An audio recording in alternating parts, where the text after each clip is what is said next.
নমোহং শ্রীগুরু শ্রীযুত পদকমলম শ্রীগুরুং বৈষ্ণবাংশ্চ শ্রীযুগং দণ্ডবত প্রণাম মহারাজ। সদ্যোজাতং সহগণ রঘুনাথান্বিতং তং সজীবম হরে কৃষ্ণ, সাদ্বৈতং দণ্ডবোধ মহারাজ। সহধূতং সকল পরিজন সহিতং ভক্তবৃন্দের চরণে দণ্ডবোধ। কৃষ্ণ হরে চৈতন্য কৃষ্ণ, দেবং দণ্ডবত মহারাজ। শ্রী রাধা কৃষ্ণ পাদাং সহগণ ললিতা শ্রী বিশাখান্বিতাংশ্চ নমঃ বিষ্ণুপাদায় ভাগবত প্রিয়াত্মনে ভক্তি কেবল পৃষ্ঠায় গুরুবর্গানুগামিনী ভক্তি সুন্দর সন্ন্যাসী নামিনে ভক্তি রূপিণী গৌরীয় শাস্ত্র গৌরাঙ্গ খ্যাতি প্রকাশ কীর্তয় ওম অজ্ঞান তিমিরান্ধস্য জ্ঞানাঞ্জন শলাকয়া চক্ষুরুন্মিলিতং যেন তস্मै শ্রী গুরবে নমঃ। বৃন্দাবৈ তুলসীদেব বৈ প্রিয়া ওই কেশবস্য চ কৃষ্ণ ভক্তি প্রদে দেবী সত্যবত্যৈ নমো নমঃ। তপ্ত কাঞ্চন গৌরাঙ্গী রাধে বৃন্দাবনেশ্বরী বৃষভানুসুতে দেবী প্রণমামি হরিপ্রিয়ে। কৃষ্ণ করুণা সিন্ধু দীনবন্ধু জগৎপতে গোপেশ গোপিকাকান্ত রাধাকান্ত নমস্তুতে।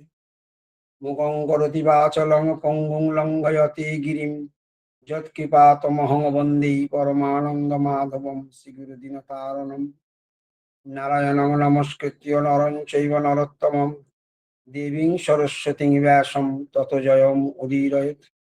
জয় শ্রীকৃষ্ণ চৈতন্য প্রভু নিত্যানন্দ শ্রী অদ্বৈত গদাধর শিবাসাদি গৌর ভক্তবৃন্দ।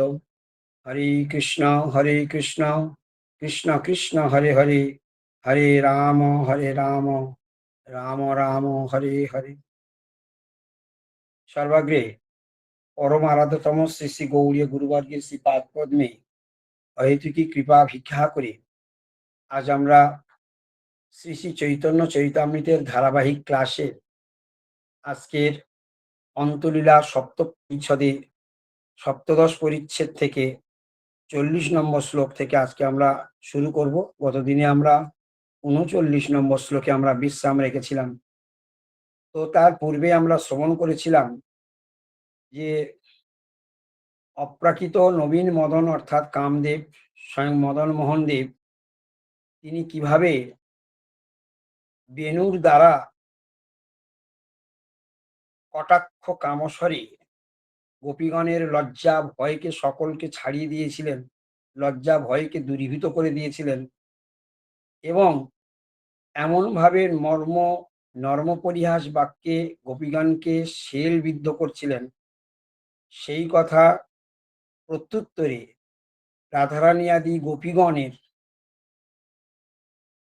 যে বক্তব্য সেখানে রোষ ভরে বলছেন, এবে আমায় করি রোষ কহি পতিত্যাগে দোষ ধার্মিক হইয়া ধর্ম শিখায়।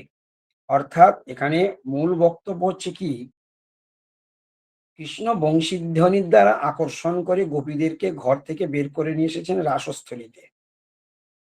তিনি আকর্ষণ করে বের করে নিয়ে এসে আবার তিনি বলছেন যে তোমাদের এটা করা উচিত হয়নি, তোমরা কেন পতিত্যাগ করেছো, এটা একটা দোষণীয় অপরাধ। এইভাবে ধার্মিক হইয়া ধর্ম শিখায়। গোপীগণ রোষ করে বলছেন, রাধারানী রোষ করে বলছেন, তোমার কিরকম চরিত্র হে কৃষ্ণ, তোমার অন্য কথা অন্য মন, বাহিরে অন্য আচরণ, এসব শর্ট পরিপাটি। অর্থাৎ তোমার মুখে এক কথা, তোমার মন বলে আর এক কথা, তোমার বাইরের আচরণ আর এক রকম, এই সব শর্ট পরিপাটি তুমি করছো। তুমি জানো পরিহাস হয় নারীর সর্বনাশ, ছাড়ো এই সব কুটিনাটি। আমরা জানি তুমি হাস্য পরিহাসে অত্যন্ত পটু দক্ষ, কিন্তু নারীর যে কত বড় সর্বনাশ হয় তা তুমি জানো না। হে কৃষ্ণ, তুমি এই সব কুটিনাটি গুলো ছাড়ো, পরিত্যাগ করে এই কুটিনাটি। বেণুনাদ অমৃত ঘোলে অমৃত সমান মিঠা বলে অমৃত সমান ভূষণ সিঞ্জিত।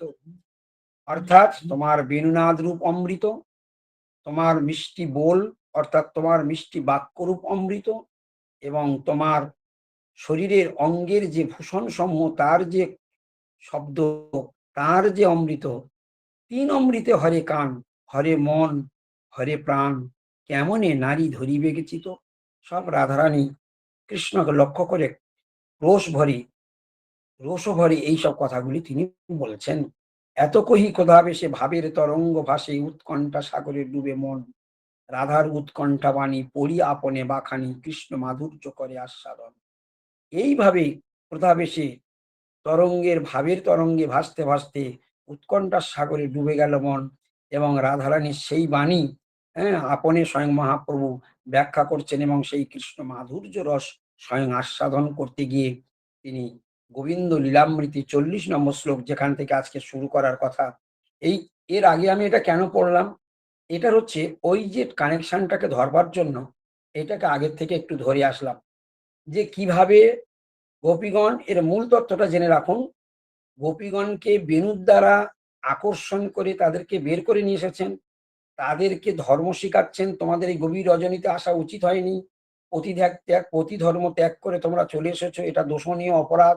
এইসব ধর্ম যখন শিক্ষা দিচ্ছেন তখন রোষভরে রাধারানী এই কথাগুলি বলেছিলেন যে তুমি এইরকম তোমার অন্য কথা, তোমার অন্য মন, তোমার অন্য আচরণ, তোমার এই সমস্ত সৎ পরিপাটি, তোমার এই রকম পরিহাস বাক্য, তাতে নারীর সর্বনাশ হয়। তোমার এই যে তিনটি অমৃত, তোমার বেণুনাদ রূপ অমৃত, আর তোমার এই মিষ্টি বোল রূপ অমৃত, তোমার এই ভীষণের শব্দগুলির যে অমৃত, ৩ অমৃতে হরে কান, হরে মন, হরে প্রাণ, কেমনে নারী ধরিবে চিত, এসব রোষ ভরে রাধারানী কৃষ্ণকে বলেছেন। সেটা মহাপ্রভু স্বয়ং রাধাভাবে বিভাবিতে আস্বাদন করছেন এবং সেই মাধুর্য রস আস্বাদন করতে গিয়ে গোবিন্দ লীলামৃতের এই শ্লোকটি উচ্চারণ করে বললেন,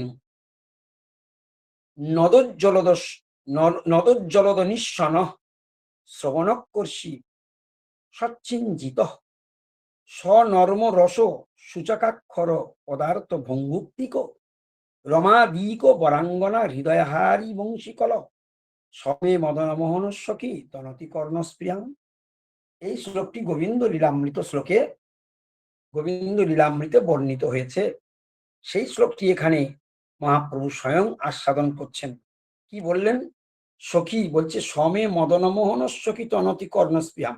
সখী শব্দে বলছে রাধারানী স্বয়ং সখীদেরকে বলছেন, হে সখী, হে সখী, নবজ্জল নব নদজ্জলদ নিঃসন, নদজ্জলদ নিঃসন অর্থাৎ যাহার কণ্ঠস্বর মেঘের ন্যায় গম্ভীর, নদজ্জলদ নিঃসন যাহার কণ্ঠস্বর মেঘের ন্যায় গম্ভীর, শ্রবণকর্ষী শ্রবণকে আকর্ষণ করছেন, সচ্ছিঞ্জিত অর্থাৎ যার অঙ্গের ভূষণের শব্দ আমার কর্ণকেও পর্যন্ত আকর্ষণ করছেন, শ্রবণকর্ষী কর্ণকেও আকর্ষণ করছে, স্বনর্ম রস সূচকাক্ষর পদার্থ ভঙ্গুক্তিক অর্থাৎ যার নর্ম বাক্যে অনেক ভঙ্গি আছে, তার এই নর্ম বাক্য আমি আগেও বলেছি, আবার বলছি, এটা নোট করে রাখুন। নর্ম বাক্য বলতে কি বোঝায় প্রশ্ন হতে পারে, নর্ম বাক্য বলতে কি বোঝায়? আর তৎসঙ্গে সহযোগী প্রশ্ন, প্রিয়ার নর্ম সখীগণ চামর ঢুলায়, এই প্রিয়ার নর্ম সখী বলতে কি বোঝায়? এই সমজাতীয় প্রশ্ন হতে পারে, এটা নোট করে রাখতে পারেন। তো এখানে উত্তর হলো এই নর্ম সখী, নর্ম বাক্য, এই নর্ম সখী কাদের বলে? যারা হাস্য পরিহাসে পটু, এইরকম দক্ষ সখীগণকে নর্মসখী বলা হয়। নর্ম বাক্য হাস্য পরিহাসযুক্ত বাক্যে যিনি এক্সপার্ট, দক্ষ, সেটাই হলো নর্ম বাক্যের। তো নর্ম বাক্যে যেমন সখীগণ এক্সপার্ট, তেমনি এই নর্ম বাক্যে কৃষ্ণ হচ্ছেন মাস্টার ডিগ্রি, অর্থাৎ স্বয়ং তিনি এক্সপার্ট, তিনিও দক্ষ। এখন কৃষ্ণ এমন সুন্দর বলছে, যাহার নর্ম বাক্যে অনেক ভঙ্গি আছে এবং তার কি বলছে এখানে শ্লোকের মধ্যে বলেছে সূচকাক্ষর, যার প্রত্যেকটা অক্ষরে অক্ষরে এমন হাস্য পরিহাস যুক্ত রস মাখানো আছে, পদার্থ ভঙ্গুক্তিক, এবং তার মধ্যে বিভিন্ন রকমের ভঙ্গি তার মধ্যে নিঃসৃত রয়েছে, ভঙ্গি তার মধ্যে যুক্ত রয়েছে, ভঙ্গি তার মধ্যে আধারিত রয়েছে। এবং কি বলছে, রমাদিক বরাঙ্গনা হৃদয়হারী বংশীকল, হৃদয়হারী বংশী কল, যার বংশীর কলধ্বনিতে হৃদয়ে হরণ হয়ে যায়। রমাদিক বরাঙ্গনা, রমা মানে লক্ষ্মী, রমা আদিক অর্থাৎ রমা আদি বরাঙ্গনা শ্রেষ্ঠ শ্রেষ্ঠ অঙ্গনা, তাদেরও পর্যন্ত তিনি এই বংশীর ধ্বনির দ্বারা হৃদয় হরণ করেন। সমে মদনমোহন সখী তনতি কর্ণস্পৃহাম, হে সখী, রাধারানী বলছে, সেই সমে মদনমোহন, সেই আমার মদনমোহন তনতি কর্ণস্পৃহাম, আমার কর্ণের স্পৃহাকে বৃদ্ধি করিতেছেন। এই বাক্যটি এই গোবিন্দ লীলামৃত শ্লোকের আজকে আমরা সেটা শুনলাম।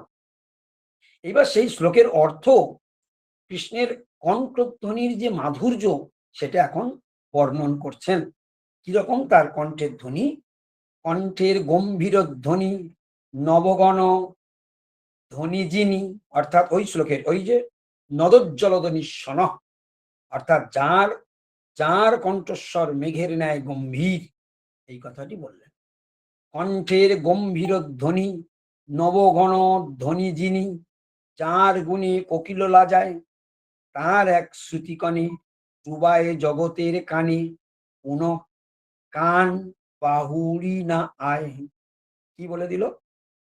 কর্ণের কণ্ঠের গম্ভীর ধ্বনি নবঘন ধ্বনি যিনি, অর্থাৎ মেঘের ধ্বনিকেও যিনি লজ্জা প্রদর্শন করছেন, যার কণ্ঠের ধ্বনি, যার গুণে কোকিল লাজায়, অর্থাৎ সেই যে গোবিন্দের কণ্ঠের ধ্বনি, যা দেখে স্বয়ং কোকিল পর্যন্ত লজ্জা পায়। কোকিলের কণ্ঠস্বর কত মিষ্টি, বলে গোবিন্দের কণ্ঠের ধ্বনি এতটাই মধুর যা কোকিলকেও পর্যন্ত লজ্জা প্রদান করে। তার এক শ্রুতিকণে ডুবায় জগতের কানে, পুনঃ কান বাহুরি নাই। সেই সমস্ত কণ্ঠের ধ্বনি, সেই মেঘের গর্জনের ধ্বনি, তার সেই হাস্য পরিরস বাণী, এই সমস্ত কিছুর এক কোণা, তার এক শ্রুতিকণি, তার এক কণা যদি কারুর কর্ণে প্রবেশ করে, ডুবায় জগতের কানে, সকল জগতের কর্ণকে মোহিত করে এমন ভাবে ডুবিয়ে দেয়, পুনঃ কান বাহুরি নাই। সেই কান আর ফিরে আসতে পারে না। কোথা থেকে ফিরে আসতে পারে না? ওই যে রস, ওই যে কৃষ্ণের কণ্ঠের ধ্বনির যে মাধুর্য, ওই যে মেঘের গর্জন ধ্বনির ন্যায় যে মাধুর্য, তার যে কোকিলের কণ্ঠস্বরের যে মাধুর্য, তার বেণুনাদের যে মাধুর্য, তার অঙ্গের ভূষণের যে ধ্বনির যে মাধুর্য, তার এক কণা যার কর্ণে প্রবেশ করে, সে ওইটুকুই, ওই আভাসেতে সে এমন ভাবে হারিয়ে যায় এ জগতে। আর এই জগতে, এই বহির জগতে তার কান আর ফিরে আসতে পারে না। কহ সখী, কি করি উপায়? এখন আমি কি করব? বলো সখী, আমি এখন কি করব? কৃষ্ণের সে শব্দ গুণে হরিলে আমার কানে, এবে না পায় তৃষ্ণায় মরি যায়। অর্থাৎ, হে সখী, কৃষ্ণের সেই শব্দগুণে আমার কর্ণ অপহৃত হইয়াছে, আমার কানকে হরণ করে নিয়েছে। হে সখী, এখন তাহা না পাইয়া আমাকে তৃষ্ণায় মরিতে হইতেছে। অর্থাৎ সেই যে তৃষ্ণা বাড়িয়ে দিল, আবার সেটা এখন হারিয়ে গেল, আবার সেটাকেই পাবার জন্য আমি তৃষ্ণায় মরে যাচ্ছি, কিন্তু সেটাকে আর পাচ্ছি না। এবার কৃষ্ণের কণ্ঠধ্বনির কথা বললেন, এবার কৃষ্ণের নূপুরের ধ্বনির মাধুর্য বর্ণন করছেন। নূপুর কিঙ্কিনী ধ্বনি হংস সারস যিনি, কঙ্কন ধ্বনি চটকে লাজায়। অর্থাৎ কি বললেন এখানে? বলছে তার নূপুরের ধ্বনিটা কিরকম? তার নূপুর কিঙ্কনের ধ্বনি হংস সারসের যে স্বর, সে স্বরকে পরাজিত করছে। কোন স্বর? কৃষ্ণের কৃষ্ণের যে নূপুর, তার যে কিঙ্কিনী, তার যে ধ্বনি, যে শব্দ, তা হংস সারসকে, বৃন্দাবনের সেই হংস সারসের কণ্ঠের ধ্বনিকে পরাজিত করছে। এবং কি হচ্ছে? কঙ্কন ধ্বনি চটকে লাজায়, অর্থাৎ তাহার কঙ্কনের ধ্বনি চটক পক্ষীকে পর্যন্ত লজ্জা দেয়। এবার কি বলছে? এবারে কি বলছে? চটক একটা পক্ষী বিশেষ, এটাও লিখে রাখুক। চটক শব্দের মানেটা কি? চটক একটা মানে বিশেষ ধরনের পক্ষী, তাকে এখানে চটক পক্ষী বলা হয়। হরি বল। একবার যেই শুনে ব্যাপী রহে তার কর্ণে, অন্য শব্দ না কানে না যায়, অন্য শব্দ সে কানে না যায়। অর্থাৎ সেই যে শব্দ, সেই নূপুর কিঙ্কিনীর ধ্বনি, সেই সে কঙ্কন ধ্বনি একবার যেই শুনে ব্যাপী রহে তার কানে। ওই শব্দটা তার কান থেকে আর কোনোদিন সরে যায় না।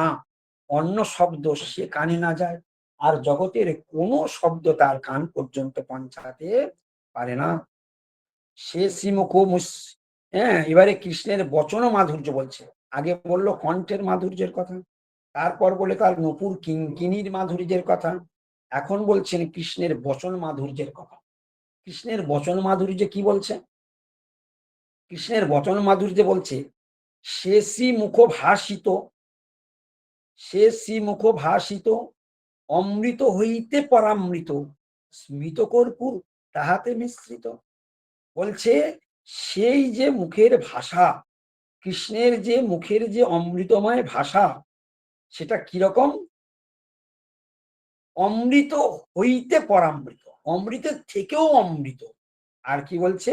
স্মিত কর্পূর তাহাতে মিশ্রিত, অর্থাৎ সেই হাস্য রূপ কর্পূর মিশ্রিত হয়েছে তাতে। স্মিত কর্পূর, হাস্যরূপ কর্পূর তাহাতে আবার মিশ্রিত হয়েছে। অর্থ, শব্দ অর্থ দুই শক্তি, নানা রস করে ব্যক্তি, প্রত্যক্ষর নর্ম বিভীষিত।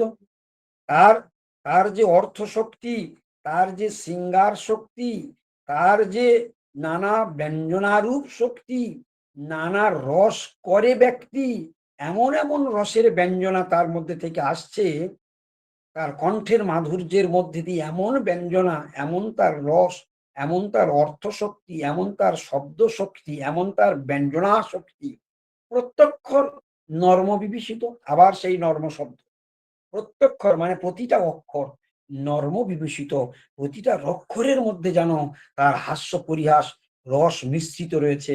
হ্যাঁ, এইগুলো তার মধ্যে মিশ্রিত রয়েছে। আর সেই কণ্ঠের ভাষা, তার উপরে হাস্য পরিহাস রস, এইগুলোর দ্বারা আক্রান্ত হচ্ছে সমস্ত গোপীগণ। সে অমৃতের এক কণ, কর্ণচকর জীবন, কর্ণচকর জিয়ে সেই আসে।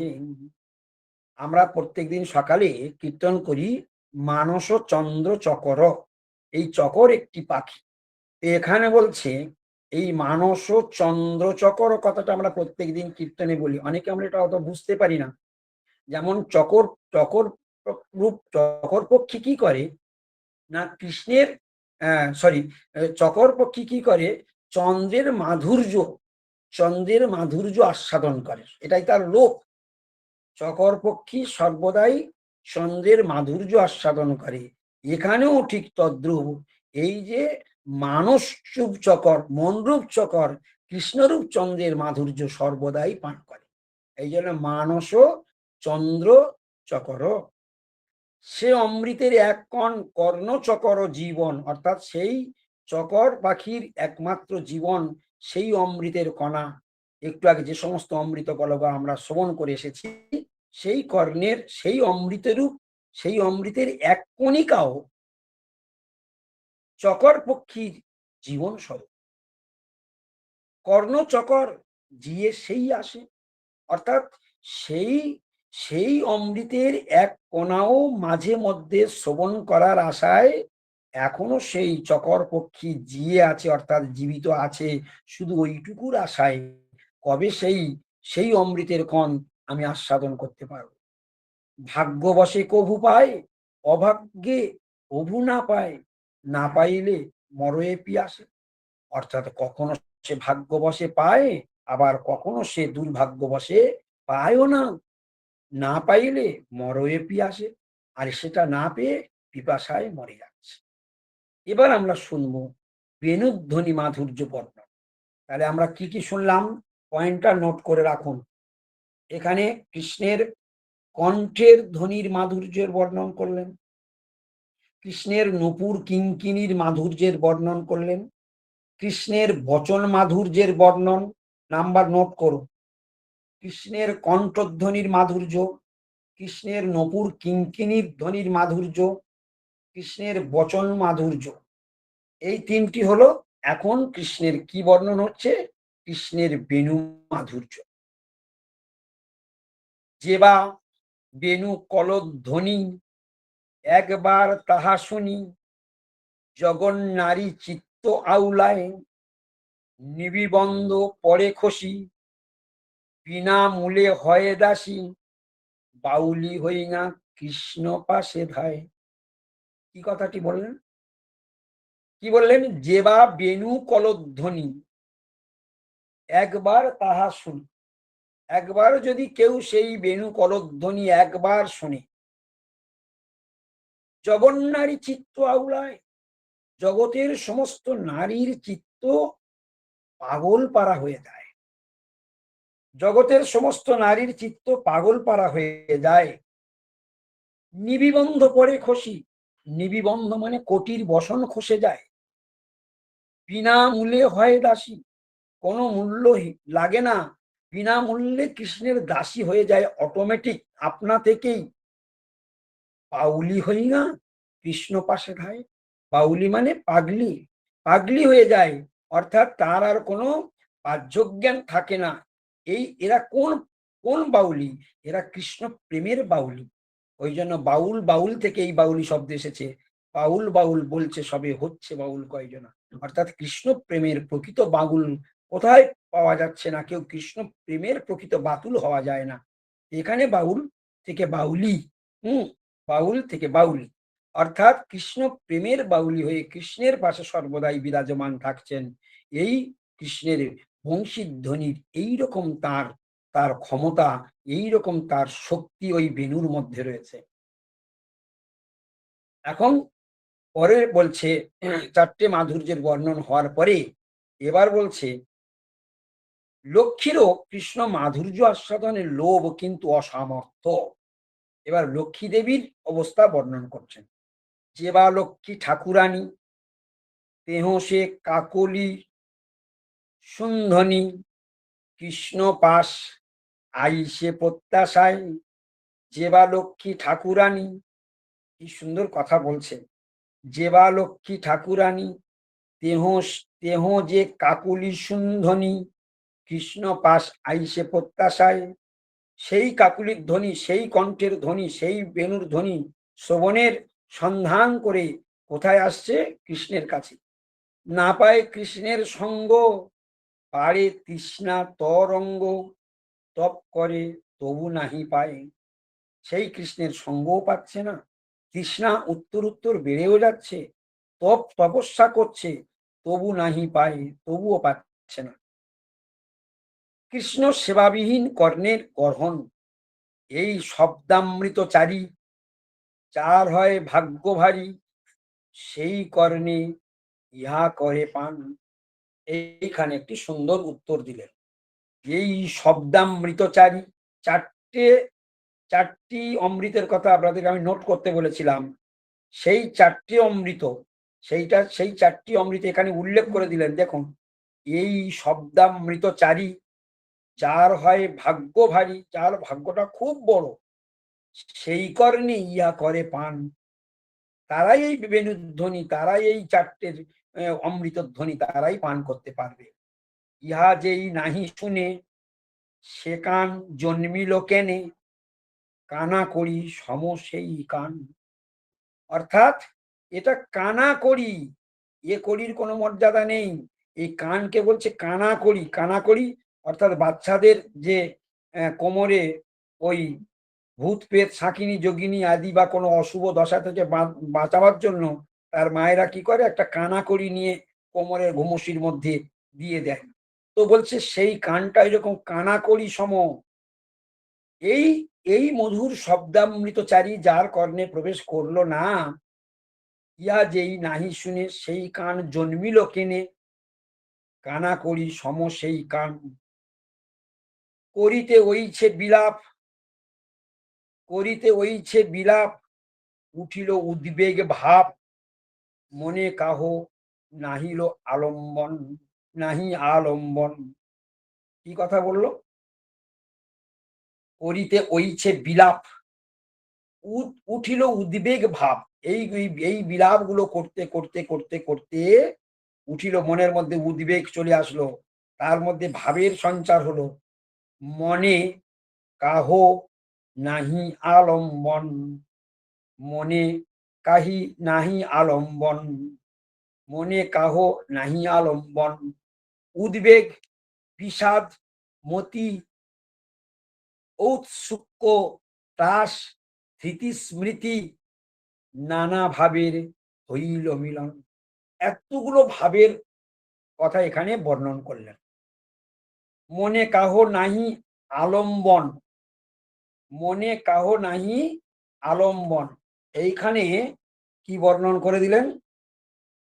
কারণ মনে এই আলম্বন নেই।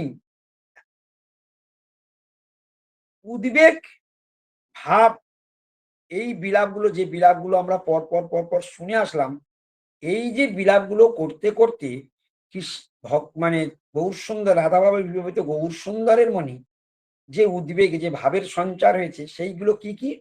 উদ্বেগ, বিষাদ, মতি, ঔৎসুক্য, ত্রাস, রীতি, স্মৃতি, নানা ভাবের হইল মিলন। এতগুলি ভাবে একসঙ্গে মিলন হলো। কিভাবে হলো? ওই যে শ্রবণ করতে করতে, এই ভাবাবিষ্ট হয়ে বর্ণন করতে করতে, চার মাধুর্য রসের বর্ণন করতে করতে হঠাৎ উদ্বেগ এবং ভাবের সঞ্চার হলো। সেই উদ্বেগ এবং ভাবের সঞ্চারের মধ্যে এতগুলো ভাবের একসঙ্গে মিলন ঘটলো। এইবার যখনই এতগুলো ভাবের মিশ্রণ হয়েছে, সেইটাকে বলা হয় ভাব ও সাবল্য। আমরা ইতিপূর্বে একদিন শুনেছিলাম যে ভাব সাবল্য, হ্যাঁ, ভাবোদয় এবং ভাবন্মাদ, অর্থাৎ সেখানে তিনটে ভাবের কথা আমরা শ্রবণ করেছিলাম। যে কৃষ্ণের অষ্টসাত্ত্বিক বিকার, এটা একটা দুই ভাবোদ্বয়, দুই ভাবের দ্বন্দ্ব। কখনো দুটো ভাব, সেটা সমজাতীয় হতে পারে, আবার সেটা বিষম জাতীয় হতে পারে। আর ভাব সাবল্য একসঙ্গে অনেক ভাবের মিশ্রণ যখন হয়, সেটাকে বলা হয় ভাব সাবল্য। তাহলে এখন কি দশা হলো? এই বিলাপ করতে করতে করতে করতে হঠাৎ উদ্বেগ বাড়তে লাগলো, আর সেখানে ভাবের সঞ্চার হলো, আর একসঙ্গে ভাব সাবল্য হলো। এতগুলি ভাব, এই ভাবগুলো কি কি ভাব আসে, সেখানে কয়েকটা নাম আপনারা নোট করে নিতে পারেন। উদ্বেগ, বিষাদ, মতি, ঔৎসুক্য, ত্রাস, রীতি, স্মৃতি, নানা ভাবের হইল মিলন। একসঙ্গে মিলন হলো মহাপ্রভুর মধ্যে। ভাবা যায়? এগুলো একমাত্র এই জন্য বলছে, তারপরে লাইনে বলছে কৃষ্ণের বিরহ উন্মাদ। সেই বিরহ উন্মাদ উত্তর উত্তর বৃদ্ধি পাচ্ছে। ভাব সাবল্যে রাধার উক্তি, ভাব সাবল্যে রাধার উক্তি, লীলা সুখে হইল স্ফূর্তি, সেইভাবে পরে এক শ্লোক উন্মাদের সামর্থ্যে, এই শ্লোকের করে অর্থে, যেই অর্থ নাহি জানে লোক। কি বলছে? ভাব সাবল্যে রাধার উক্তি। ভাব সাবল্য শব্দটা অর্থ কোনোদিন প্রশ্ন হতে পারে। ভাব সাবল্য বলতে কি বোঝায়? প্রশ্ন নোট করে রাখ। ভাব সাবল্য বলতে কি বোঝায়? ভাবোদ্বয় বলতে কি বোঝায়? ভাবন্মাদ বলতে কি বোঝায়? বা ভাবোদয় বলতে কি বোঝায়? এই এই তিনটা শব্দ প্রশ্ন হতে পারে।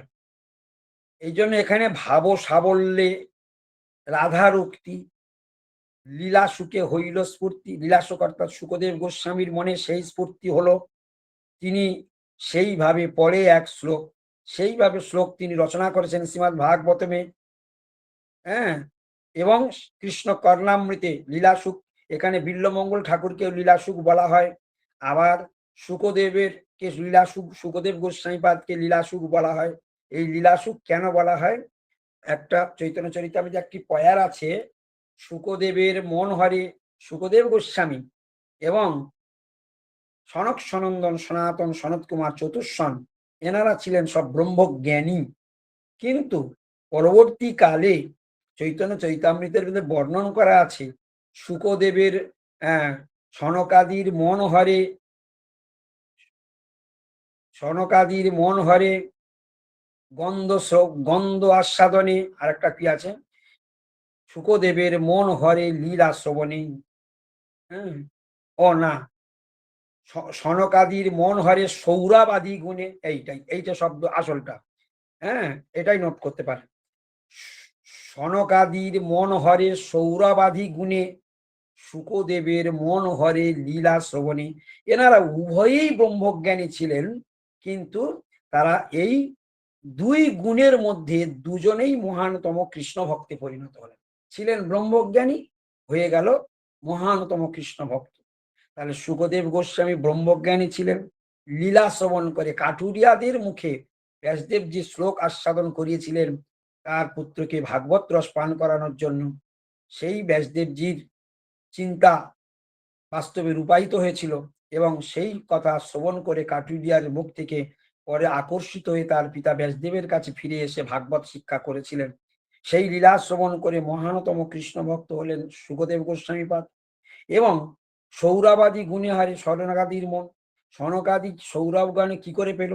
যখন সনক সনাতন চতুষ্ষণ যখন বৈকুণ্ঠে গমন করেছিলেন, সেখানকার দাড়ি জয় এবং বিজয় তাদেরকে পঞ্চম বর্ষীয় দিগম্বর উলঙ্গ বালক দেখে হাস্য পরিহাস করেছিলেন এবং সেইখানে সনকাদি ঋষিগণ সেই জয় এবং বিজয়কে অভিশাপ প্রদান করেছিলেন, পাল্টা যাতে জয় বিজয় পাল্টা সনকাদিকে অভিশাপ প্রদান না করে তৎ মুহূর্তে ভগবান দুরন্ত গতিতে আলুথালু কেসে ছুটে আসলেন এবং সেই ভগবানের চরণের যে চন্দন তুলসী ফুলের যে গন্ধ তা ওই চতুষ্ষণের নাক বিবরে নাসিকা গহ্বরে প্রবেশ করলেন এবং সঙ্গে সঙ্গে দিব্যোন্মাদ ভাব প্রকাশ করলেন এবং সেখান থেকেই ওই ভগবানের চরণের চন্দন তুলসী ফুলের গন্ধের সৌরভে সনকাদির মন মেতে গেল এবং সেখান থেকেই তারা ব্রহ্মজ্ঞানী থেকে কৃষ্ণ ভক্তে পরিণত হল।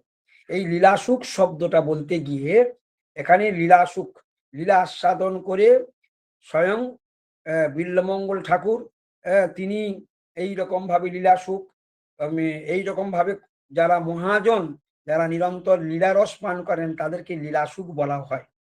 যেখানে ভাব সাবল্যে রাধার উক্তি, লীলা সুখে হইল স্ফূর্তি, সেইভাবে পরে এক শ্লোক উন্মাদের সামর্থ্যে সেই শ্লোকের করে অর্থে যেই অর্থ নাহি জানেল, সেই উন্মাদের প্রায় তিনি শ্লোক আস্বাদন করলেন এবং তার অর্থ সাধারণ লোকের পক্ষে বোধগম্য নয়।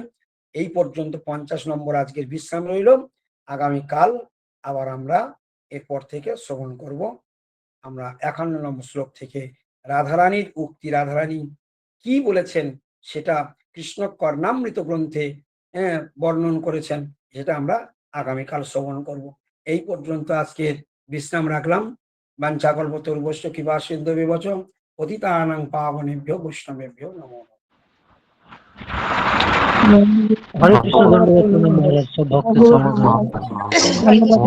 সমস্ত ভক্তদের চরণে অনন্ত ভক্তি দণ্ডবত মহারাজ, দণ্ডবত মহারাজ, দণ্ডবত মহারাজ। কৃষ্ণ ধন্যবাদ প্রণাম মহারাজ। হরে কৃষ্ণ ধন্যবাদ প্রণাম মহারাজ।